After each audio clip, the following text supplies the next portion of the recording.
ধাপের প্রাইমারির তৃতীয় ধাপের নিয়োগ প্রক্রিয়া স্থগিত নিয়ে যা জানালো গণশিক্ষা উপদেষ্টা।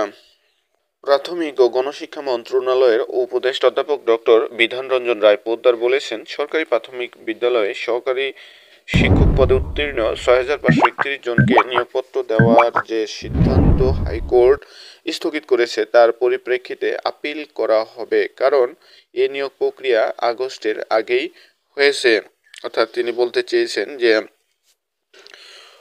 এই কোটা ব্যবস্থা ছিল আগের, নিয়োগপত্র সংস্কার করা, নতুন কোটা সংস্কার করা নিয়োগপত্রের নিয়োগে এই পরিপত্রের আগেই এই সার্কুলার ছিল।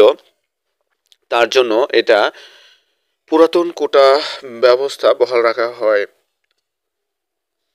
যেহেতু প্রথম এবং দ্বিতীয় ধাপ একইভাবে দেওয়া হয়, সার্কুলারটা সমসাময়িক ছিল এবং কোটা সংস্কার করা হয় এই সার্কুলার আসার অনেক পরে, তাই কোটা বহাল রেখে রেজাল্ট প্রকাশ করা হয়, এটাই তিনি বলতে চেয়েছেন।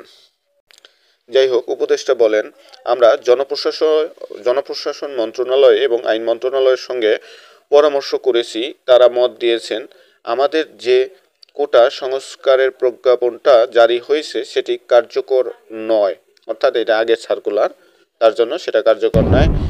সেটা যখন জারি হয়েছে সেটি প্রথাপেক্ষভাবে তখন থেকে কার্যকর, অর্থাৎ তিনি বলতে চেয়েছেন যেটা কার্যকর হয়েছে তারপরে যত সার্কুলার আসবে সেই তখন থেকে সেই সংস্কার করা কোটায় নিয়োগ হবে। সুতরাং আমাদের প্রক্রিয়াটা যেহেতু আগেই সম্পন্ন হয়ে গেছে সেজন্য আমরা ফলাফল দিয়েছি এবং আমরা সেটি কোর্টের সামনে তুলে ধরব। যাই হোক, আপাতত নিয়োগ প্রক্রিয়া ৬ মাসের স্থগিত আছে, পরবর্তীতে কি হয় আপডেট জানানো হবে।